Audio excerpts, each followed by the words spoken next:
Monsieur Ben-Miné, ne trouvez-vous pas plutôt lâche d'utiliser les sacs et les couffins de vos femmes pour transporter vos bombes, ces bombes qui font tant de victimes innocentes? Et vous, ne vous semble-t-il pas bien plus lâche de larguer sur des villages sans défense vos bombes au napalm qui tuent 1000 fois plus d'innocents? Évidemment, avec des avions, ça aurait été beaucoup plus commode pour nous. Donnez-nous vos bombardiers, monsieur, et on vous donnera le couffin.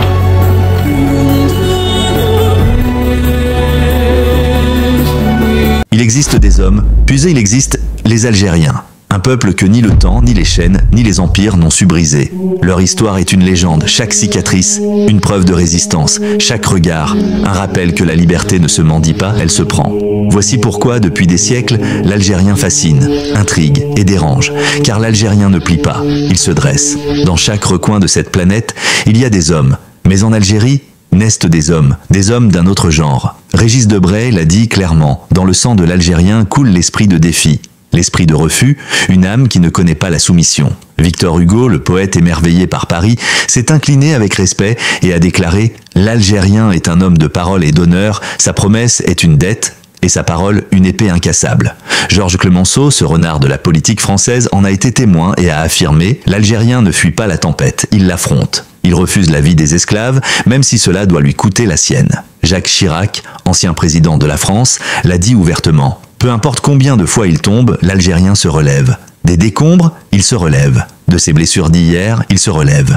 Car il ne connaît pas le sens du mot « abandon ». Frantz Fanon l'a écrit avec l'encre des révolutionnaires. Au cœur de l'Algérien réside la liberté. L'injustice le provoque et l'oppression fait naître en lui la révolte. Albert Camus, enfant de cette terre, l'a murmuré un jour. Le soleil habite leur visage, le vent façonne leur cœur, et l'espoir ne s'éteint jamais, même quand les jours deviennent sombres. Louis Massignon a dit d'eux, leur âme est aussi vaste que leur désert, solide, sans limite. Dans leur silence sommeille un séisme, et dans leur patience, une tempête. De Gaulle lui-même a écrit dans ses mémoires « J'ai cru que l'Algérie avait cédé, mais j'ai découvert que son âme ne se briserait jamais ». L'historien britannique Arnold Toynbee les a décrits avec des mots dignes des légendes. Un peuple qui a refusé l'extinction et qui a préféré la mort à une vie sans dignité.